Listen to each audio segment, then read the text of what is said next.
So, good afternoon, everyone. Adab, salam. I am so honored to welcome you here in this conversation, a discourse of global harmony.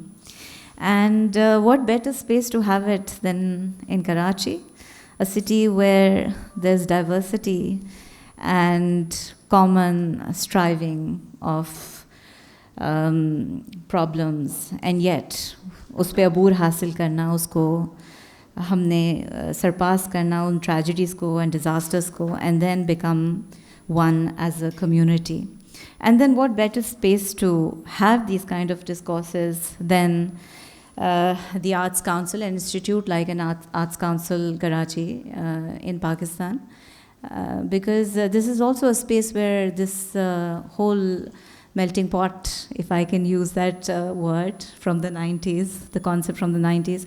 There's this whole amalgam of cultural activities with all the disciplines that you can come across in culture, say it, music, dance, theater, filmmaking, and storytelling with the basis of all these performances.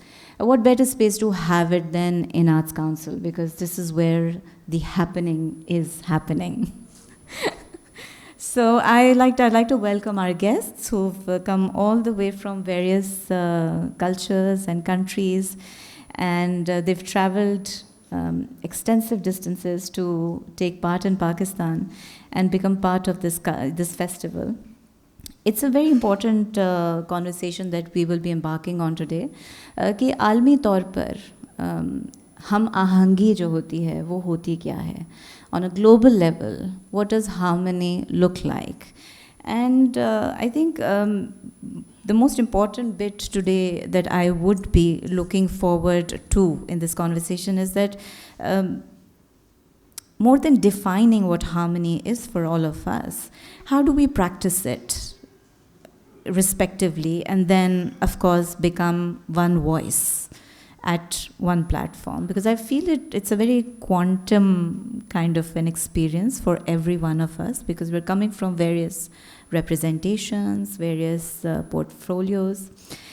So yeah, that's my aim as a moderator this evening. So I am going to start with the introductions. And bear with me because कुछ जो हमारे साथी थे वो shift हुए हैं, तो मैं थोड़ा सा टू एंड फ्रो जाऊंगी, तो प्लीज़ मेरी कोताहियों को माफ़ी पहले से मैं माज़रत मांगना चाहती हूँ. I'd like to introduce my first panelist. I was actually asking that I may be kind of glitching a little bit because there's a lot of new stuff that's come. So yes, so I'm going to start with the panelist. My first panelist I welcome is Mixwell. He's a DJ, producer, sound explorer, and he blends 3 decades of musical exploration with global travels, turning ancestral, tribal, and indigenous sounds into immersive DJ journeys. His philosophy sees instruments as extensions of the living earth, shaping music as a dialogue between people and nature. I've taken liberty with your profiles because I felt I kind of read something into them, and so kind of creating something from my perspective also. Next, I would like to introduce Eva Klesse. Did I pronounce it well? Thank you so much. So Eva is quite interestingly a drummer. We have very few female drummers globally even. So I think that's a wonderful badge on your profile. She hails from Germany and is an acclaimed jazz drummer and composer. She studied in Leipzig, Weimar, Paris, and New York, earning her Masters of Music in 2016. Known for her versatility and artistry, she performs internationally with leading ensembles and her own Eva Klesse Quartet. Yeah? Right. Welcome, Eva. Thank you so much. Next, I move to Karen Hagway. Did I pronounce your name right? Yeah, ish. I'll get there. All right. Karen is a theatre and film artist, a multidisciplinary creator. She uses clowning, satire, and storytelling to explore socially relevant themes. With 15 plus years of international experience, she creates work that provokes thought, evokes emotion, and bridges culture through empathy, humor, and authentic presence. Welcome. Thank you. Our last but very interesting panelist is Liboi. She hails from Nairobi. She's Nairobi-based songwriter and singer, producer, and multi-instrumentalist, blending traditional African instruments like the kalimba, udu, mibra, mira. Mbira. Mbira. Okay, I'll let you say that. And litungu. Yes. Okay. With contemporary soundscape, her music explores the intersections of mindfulness, culture, and social justice, creating introspective spaces that nurture healing and connection.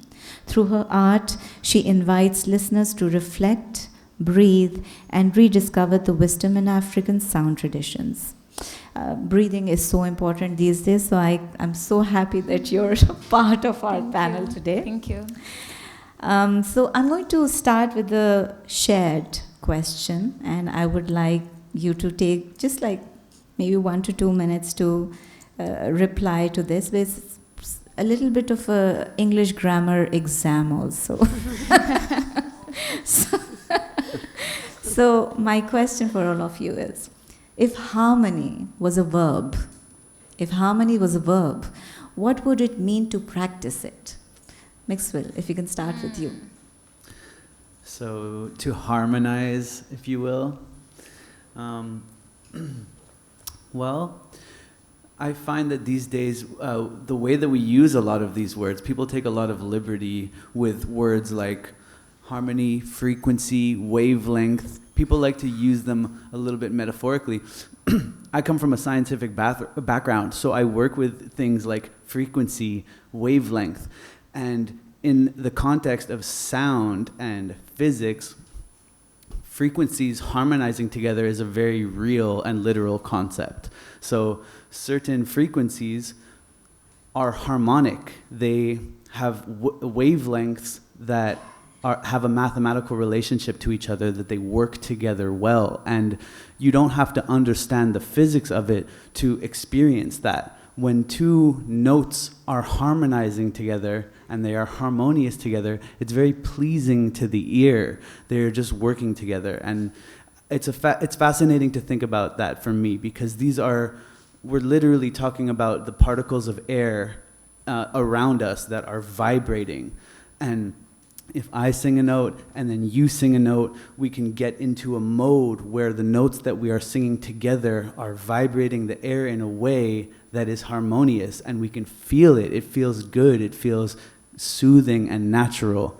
So my interpretation of how the bigger, expanded definition of harmony can apply to so many other things, like how we treat each other and how we act and work together as humans, it really does come from a literal extension of the true definition of, vibrating together and getting on the same wavelength. So I'll just, let's say, start there as a basis for what it means to me. Liboi, please. Yeah, this is a question about grammar. I think how I will answer that question is, I think it would be pleasant and peaceful if we were able to share the same meaning of what harmony is, because I guess it's more of each one of us accepting how different we are and then coming together and creating space for each one of us regardless of how different we are.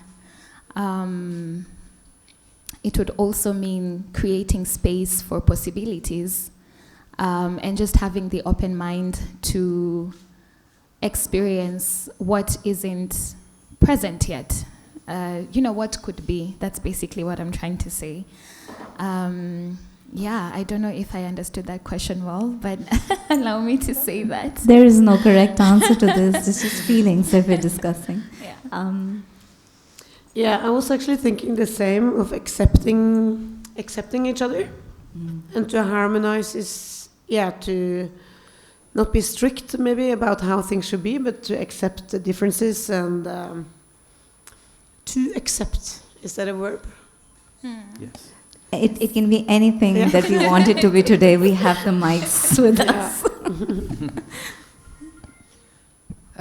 The first word that came to my mind when you said as a practice, harmony as a practice, of course I think as a musician, the first word that came to my mind was listening.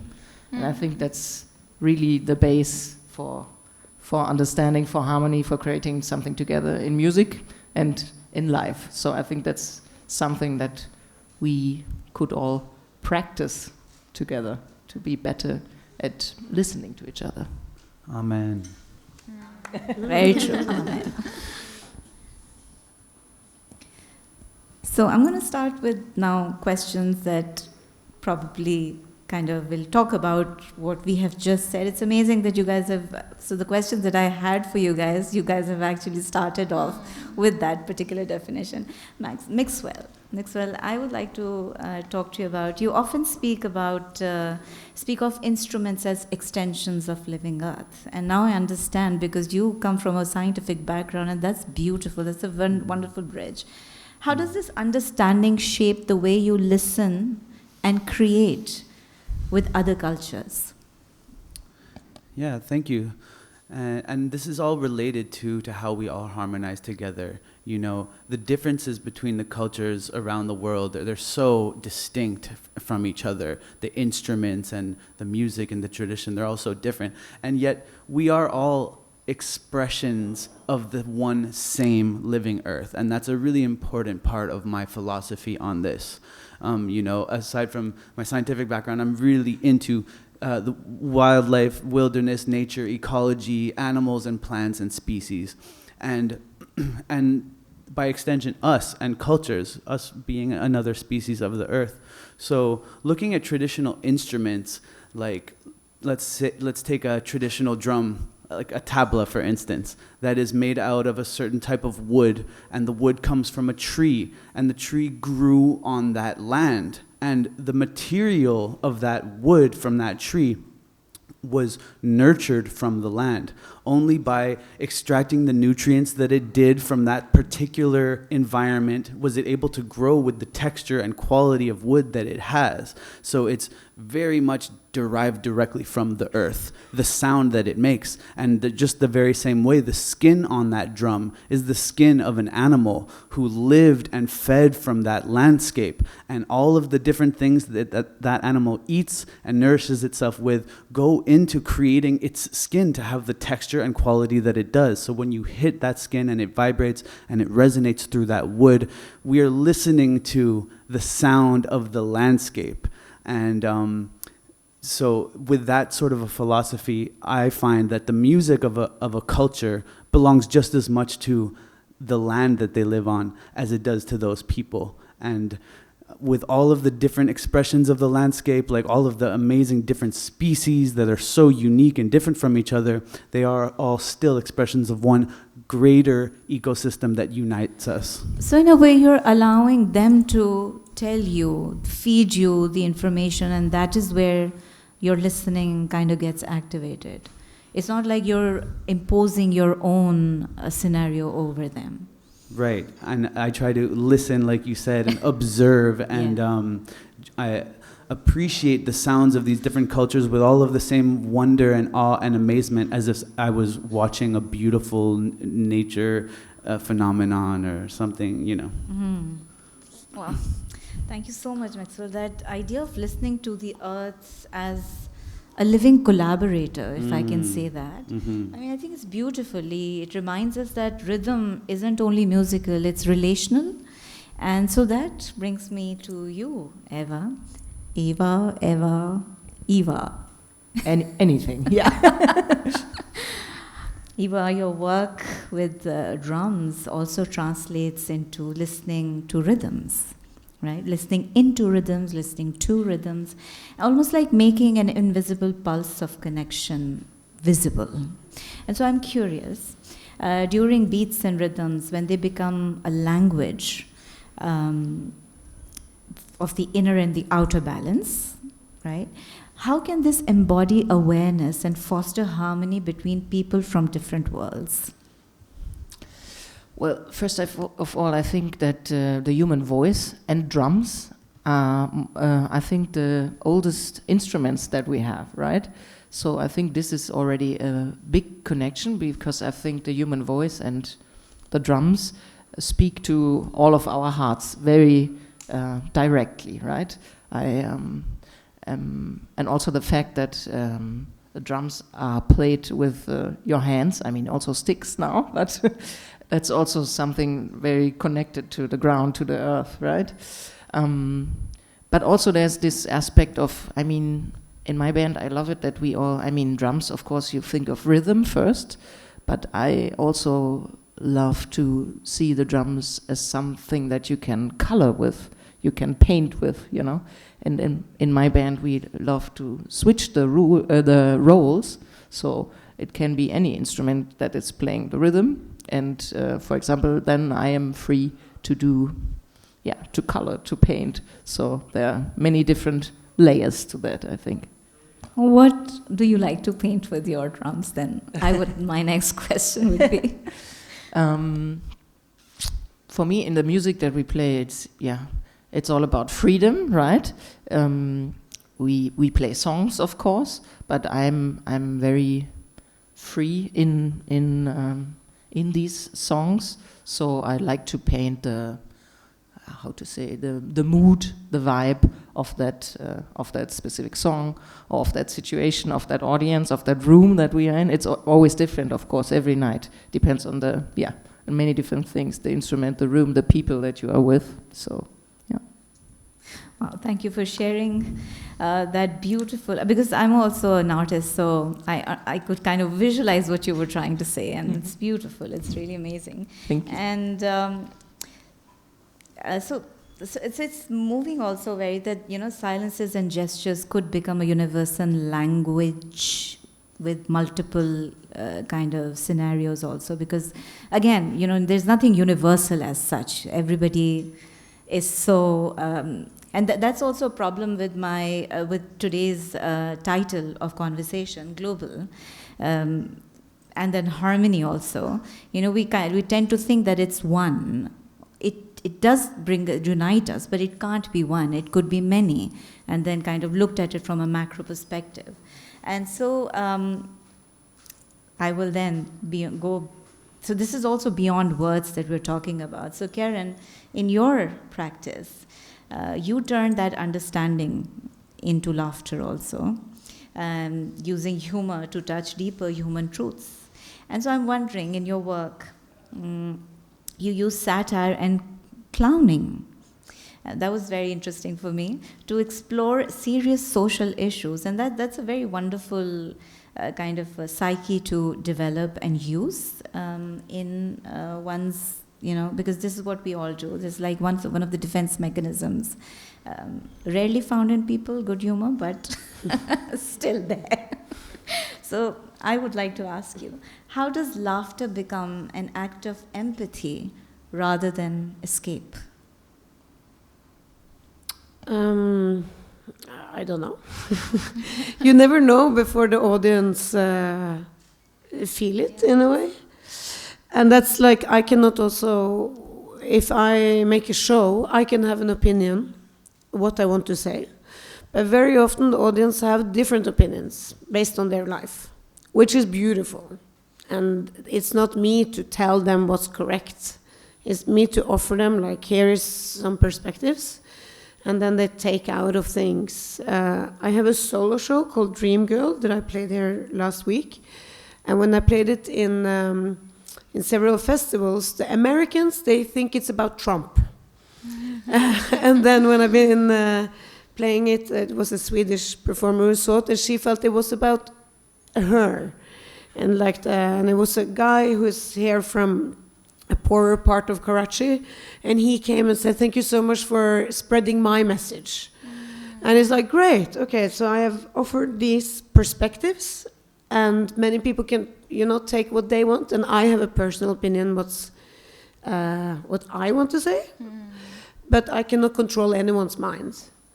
And if you don't, well, in that show we speak a lot, but often it's good to not speak so much, because then they can put, what you do in their life. So it's a difference of like, take clowning and stand-up, for example. So stand-up, you have a rhythm, and you're controlling the audience, and you're putting a lot of text on them and telling them, like, set up punch, set up punch. With what we do, you offer something, but you find the game together. We are laughing together at what's happening in the moment, rather than speaking about something in the past or laughing at the stupid one. They can laugh at me, So it's a good thing. But also to not have too much text, because then, the audience mind is very powerful. And that's part of the theater, is the audience mind. I think, for me at least. So that leads me to become curious about how do you tackle with vulnerability then? Because this is something that you're presenting which is coming from within, that creativity. And then there are all these people who are claiming themselves to be the narrators, or rather the kind of receiver of that story, that it's theirs. So how does that vulnerability then play for you? I think vulnerability is very important because it's human, So and that's something. I went to a theater school where we had 16 different nations, and not everyone could speak English. So you had to be funny with your humanity, and not with your words or your associations. So it was a very, so I think the vulnerability is like, that's somewhere we can connect. And it's the humanity, and then we can all laugh of that together in a way. Yeah, if that makes sense. I agree. It does. Makes a lot of sense, and I really love that you're holding space for sensitivity and fearlessness together, and it kind of underlines the fact that being courageous doesn't always mean that you're shouting out things, It could be very silent, it could be within you and emanating from within you. And so that brings me to Liboi. Liboi, you've created healing connections and spaces which are intuitive, and so I'm kind of wondering, your music and how you write, how does that translate resilience for your audience then? First of all, please allow me to go back to the instruments. Please go. And harmony. Before I continue, it's banning. I have to address it. So the thing about instruments and how I look at them and the part they play in harmony, creating harmony between us and ourselves, and also the land. It could be the animals, the environment itself. I like to go back in history and get facts or inspiration from how things used to operate back then.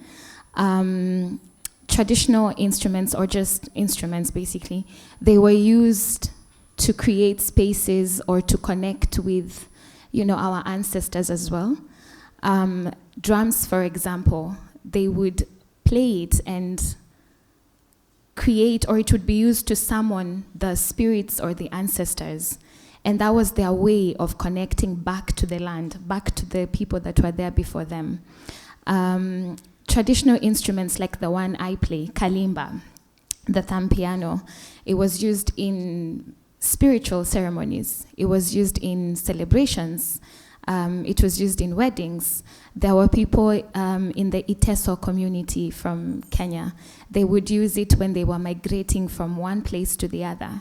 And so these instruments were there to get them to get past a certain situation. Could be conflict, could be displacement, whatever situation it was, even a happy moment. So they would use that.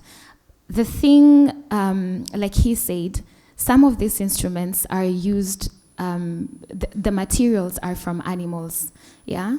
Some are from nature, like it's giving us, it's feeding us, and we're feeding it, and we're feeding ourselves so that we can also feed the environment. Like it's all intertwined and connected.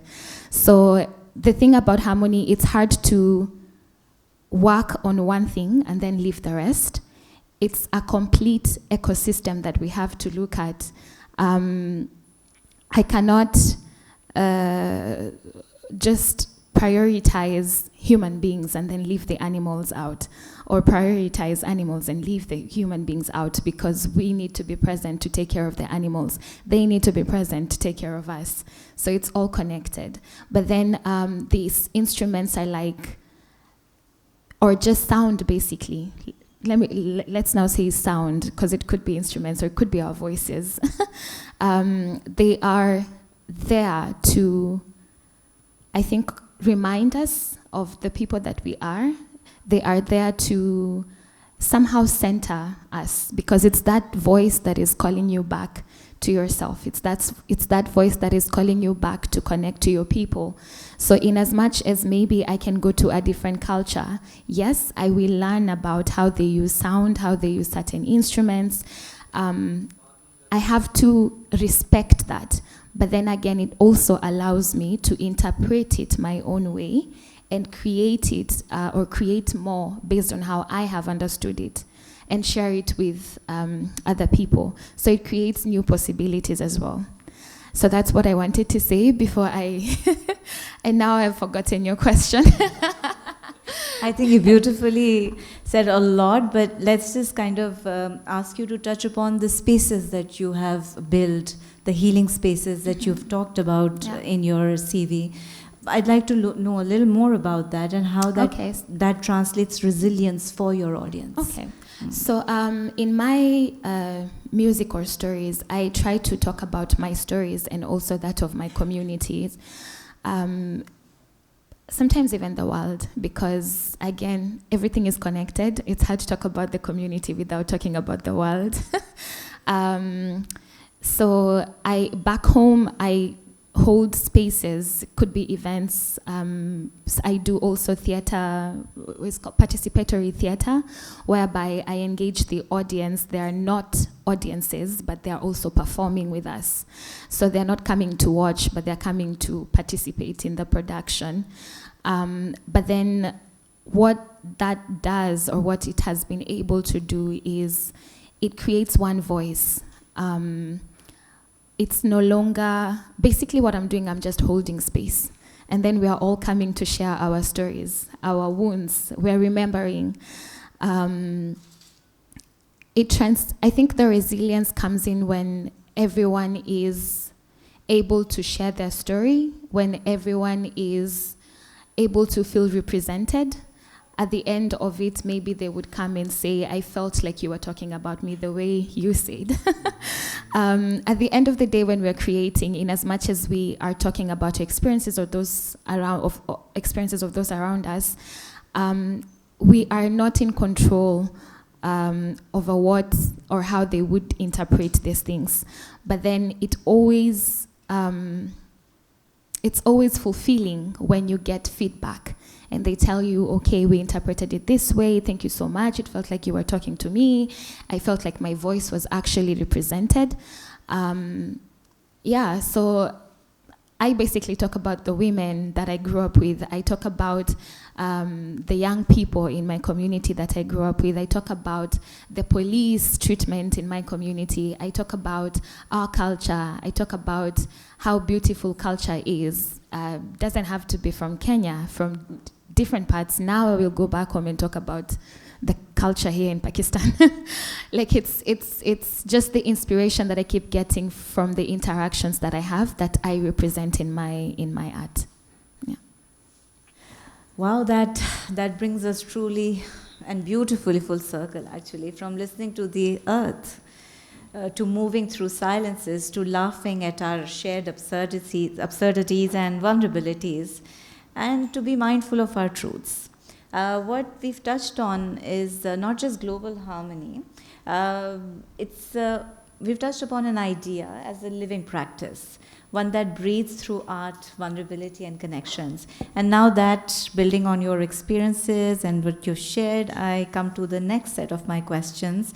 And I'm kind of wondering, do the audiences have questions that they would like to ask? So I can make this quicker. All right. It's okay. I know you guys are curious, so you can be bold with your questions. It's okay. Sorry? Let's try and wait and do that? All right. So my next set of questions, then I'll start with Mixwell again. In globalized music scene, where influences cross freely, how do you balance deep respect for indigenous roots with your own creative evolution? Well, that's a great question. Thank you. I worked on it. It's an important question, and in my work, it's especially relevant. I personally was born and raised in Canada, and nowadays I live in Guatemala amid a very vibrant and strong indigenous culture of Mayan people. And my life's work incorporates the cultures of many other people from many other places that aren't my own culture. I didn't grow up with them, and I can't claim them as my own. So how do I go about working with other cultures in a way that is respectful and reciprocal is such a pertinent question, and it applies to so many of our issues today where appropriation and exploitation of cultures is rampant. And so I think there's no simple answer to it, but it really comes down to respect. If you really truly have reverence and respect for the cultures that you choose to participate with and share, then it will come through and it will be communicated in the way that you handle them.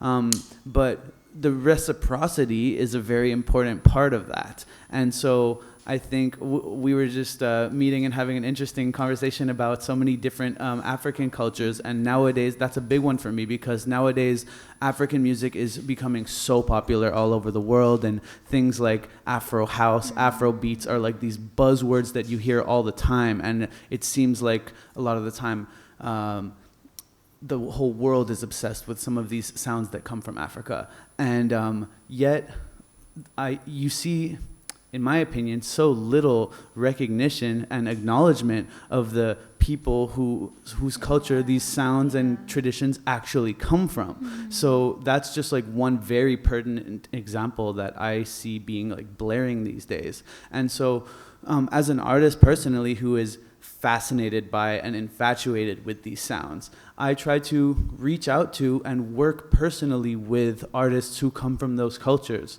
Mm-hmm. So right now at this particular moment in time, I'm working with some wonderful artists from Ghana, from Cameroon, and from Kenya, and I do my best to really uplift and highlight these artists. One interesting example right now, I'm working with a fabulous artist called Fashi from Cameroon, and I came across his vocals in a sample pack. You know, as music producers, we download samples from different places, and this was a sample pack that had his and many other African sounds in it, and they were just, you buy the sample pack and then you have the rights to use it in your work, and you can release it as your own with no need to recognize or acknowledge the actual artist that it came from, because as far as the company that created the sample pack, they paid for that artist's work and the contract is complete, and then they have the rights to sell it, and so on and so forth. But as I was working with his vocals and getting so inspired, and I created this whole piece out of it,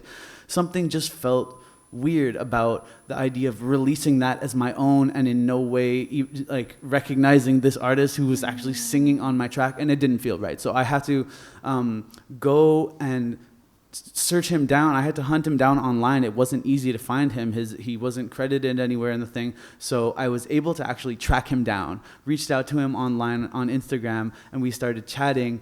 And it just felt right to offer him an equal share of this release, include him as a collaborator in the release, even though I had bought the sample pack and had the rights to release it as my own. And I think this is a really fun and powerful story that whenever I share it, people are really inspired by. So we are looking forward to this release where we will share this story to hopefully empower other people to do the same kind of thing and really uplift and recognize and highlight artists who from the cultures that we so adore and admire. Thank you. I can be a detective also. So a scientist, a music producer, and now a detective. But great. I think this is, if something inspires us, then we do go after it. And that's where the passion lies, right? This is Yeah. what the heart tells us to do. Yeah. So kudos to you, Mixwell. And I will Can I? shift. Yes, go can ahead, I add please. something? I